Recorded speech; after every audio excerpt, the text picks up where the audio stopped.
assimilated theory that the stimulus is impoverished, and we have constructed internally to Descartes and referred in passing to behaviorism and implied that it sort of had the opposite sort of take on the issue that why does it take so much stimulus to sort of get for a child to learn the concepts, linguistic concepts. And I was wondering if you would comment on, say, other theories that involve rich stimuli. I'm thinking of Gibson's ecological realism, and why is it not as naturalistic approach?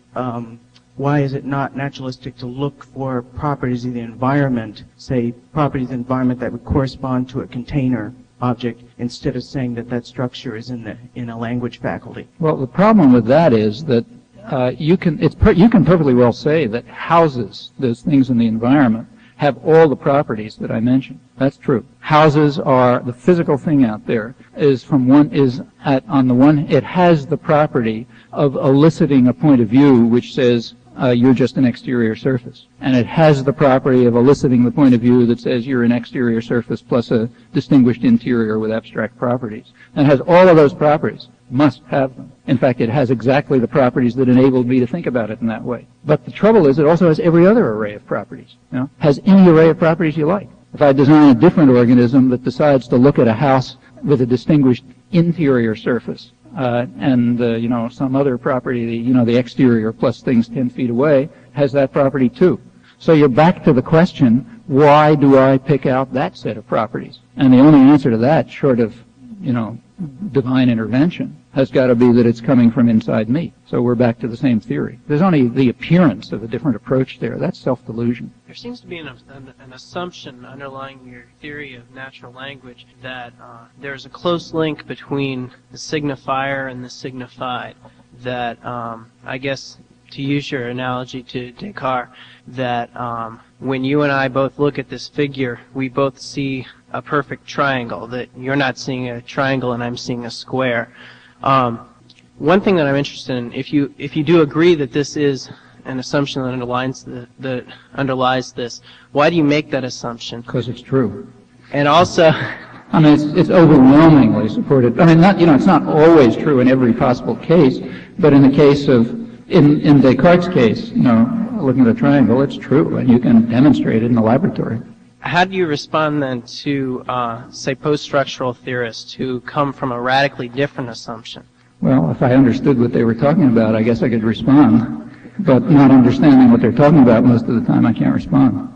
I mean, if somebody can present to me, I won't say that I don't understand anything. I mean, there are some things that I read and they kind of evoke images and associations in my mind, and I can sort of make up a story and say, well, it probably means that. It usually turns out to be something pretty obvious, such as the fact that your interpretation of a text depends on, all sorts of things that you're bringing to it, or that the environment, that the history is bringing to it, and so on and so forth. Sure, that's obvious. When I try to understand something, to try to find something non-obvious, I can't find it. Or maybe that's my defect, like maybe I'm lacking a gene or something. But anyway, when I read it, that's what happens.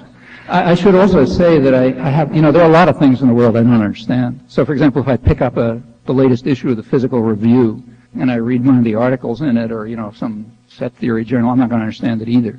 But there's a radical difference between these cases. In the case of the Physical Review, first of all, I know that if I made the effort, I could get to understand it. And I know what course to undertake to get closer and closer to understanding it. I've done it in cases which I happen to be interested in. Furthermore, I know that I can go to my friend in the physics department and say, look, this looks like total gibberish to me. Explain it to me at my level of ignorance and stupidity so that I'll be able to understand it. And he can do that. On the other hand, when I try this with a page of Derrida, nobody can explain to me what it means. And I don't know what process to go through to get it to be other than just words spinning around on the page. So maybe it's some new variety of human intellectual achievement that goes beyond quantum physics and set theory and all these other things. But anyhow, it does look qualitatively different to me. That, as I say, maybe that's my defect. But that's why I can't answer the questions.